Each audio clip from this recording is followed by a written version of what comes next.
In modern democracies, there's a fundamental right to be able to communicate with your lawyer confidentially.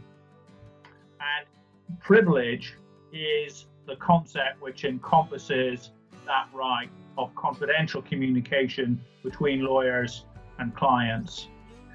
When we're dealing with investigatory law and the conduct of investigations, it can be particularly challenging because it's within the investigation, which is usually carried out by a lawyer, that people give the first account of what happened.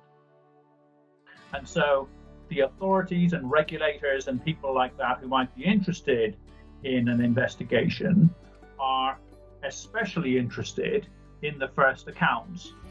The key thing about legal privilege, where it exists, is that it isn't absolute. It's really a titanium shield against disclosure requests from a whole host of third parties. This could be regulators, it could be law enforcement agencies, it could be individuals, it could be third parties in the context of collateral litigation. And regulators and law enforcement agencies will often seek disclosure of privileged materials, and it will sometimes be advisable to cooperate, albeit in a carefully managed and considered way. But the default position is certainly under English law that regulators and law enforcement agencies cannot compel the disclosure of privileged material. So it's clearly a very important shield in the regulatory context. While they can face criminal liability just like an individual, the key forms of privilege that might apply in the investigation context don't fully protect the work that companies might need to do in order to determine if they've got a problem in the first place.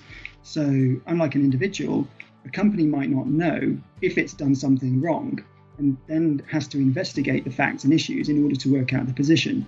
But that runs the risk of creating sensitive and damaging documents that might not be privileged, depending on how that work is carried out.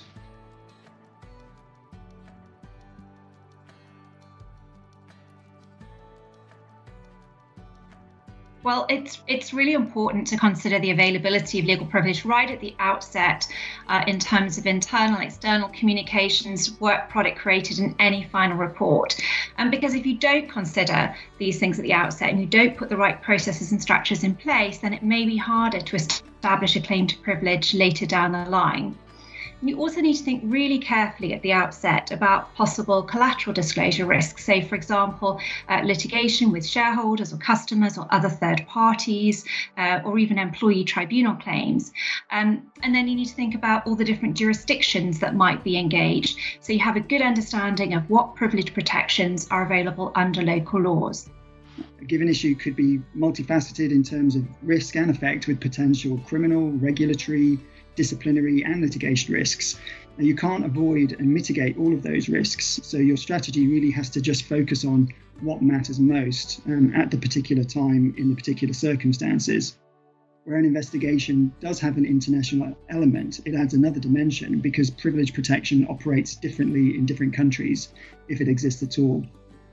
Whether or not a document is privileged is a question of fact in each case.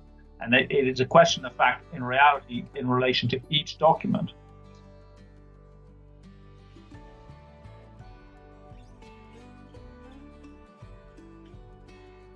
Now, there's no simple or universal answer to this question of whether you can make those notes privileged, but in some cases, the note absolutely definitely will be privileged because litigation privilege could apply based on the factual circumstances of the investigation you're doing. And so there may be value in delaying more sensitive interviews if there's a chance that an investigation you're doing could throw up facts that allow you to claim litigation privilege later in the investigation, even though it's not available earlier on.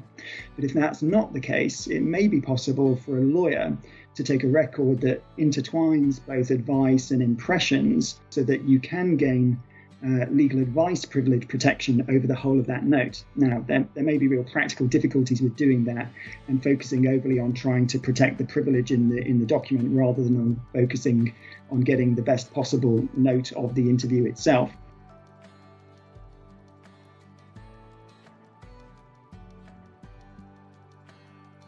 So when you come to prepare the report, you need to think about what form it should take and who should write it.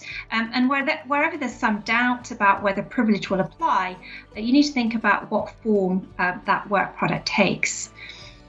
Often it's difficult to ensure that all work, as we've said, in an investigation is protected. For example, you might need to engage third-party experts to gather and review evidence. So in cases like this, then think about restricting what's recorded in writing to matters of fact rather than casting judgments or opinions, and ask for more sensitive matters to be reported orally, so the content can then be recorded in a privilege report.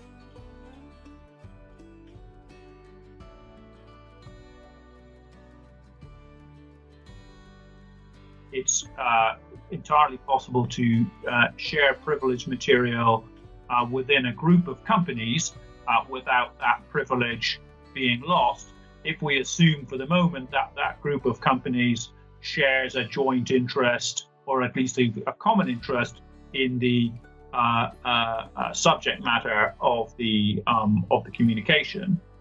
I think key here, first and foremost, is to really stress test whether such third party needs the document.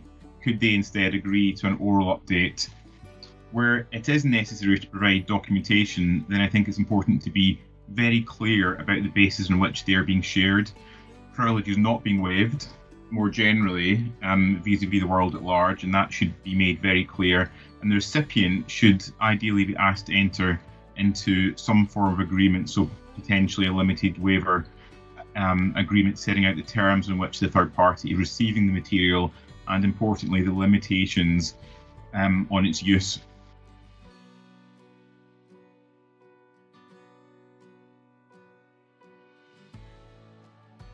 So sharing the outcome of an investigation with the PRA or FCA can potentially save time and resource for both parties, and particularly if there's a possibility of enforcement action. But that doesn't mean firms are under an obligation to share legally privileged reports. And in fact, the regulators are not able to require production of privileged material. But if a firm does decide to provide such a report to the regulators, then you should expect that they will likely ask you for then disclosure of any supporting papers too. But they will accept material on the basis of a limited waiver of privilege.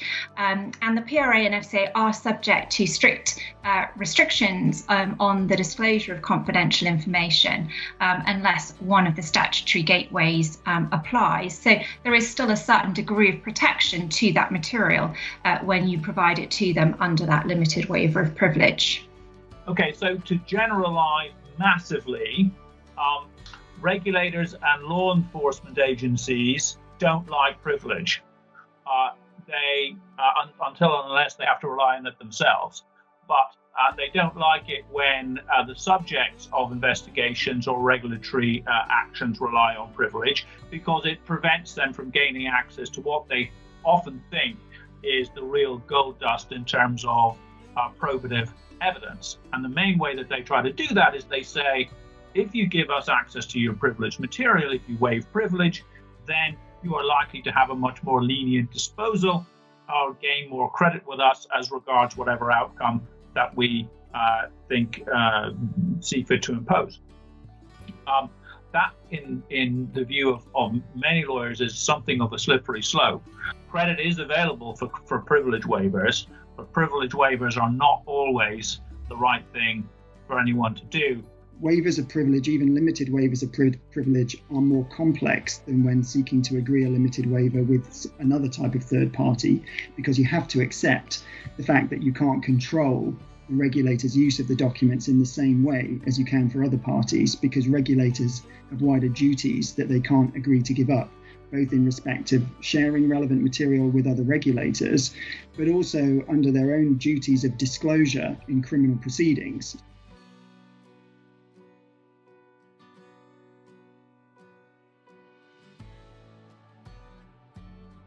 So a few practical tips. I think first and foremost, use lawyers. Now that may sound like a self-serving instruction coming from a lawyer, but legal advice privilege will quite often be key with investigations. It can be notoriously difficult to claim litigation privilege, particularly in the early stages of an investigation. So without lawyers conducting the investigation, any claim to privilege could well be dead in the water at a very early stage. And I think last but absolutely not least, make sure that everyone involved in the investigation understands the importance of privilege and they understand what privilege means. It's not a bad idea to have a briefing session for those in the client group at the outset, setting out what legal privilege is in the context of the investigation at hand and highlighting the dangers of inadvertently waiving privilege. So when you're in the eye of the storm and you're at the very beginning of an investigation, privilege is probably a little bit way down the list, but it is really important that you think at the very outset what privilege protection might apply, and that you keep a record of that, but also keep under review the availability of potential litigation privilege as matters evolve. It's sensible to try to categorize your different work streams according to the risk that you see of any of them becoming contentious in some way. I think that's probably a more pragmatic way of approaching this, and say this case over here, I think it has the potential at some point we may have to give disclosure around this, and we should be very careful about how we communicate and specify which is a dominant legal communication as early as possible, whereas others are likely to be lower risk. So a sort of a mental triage system is probably the best way on a pragmatic basis to deal with these issues.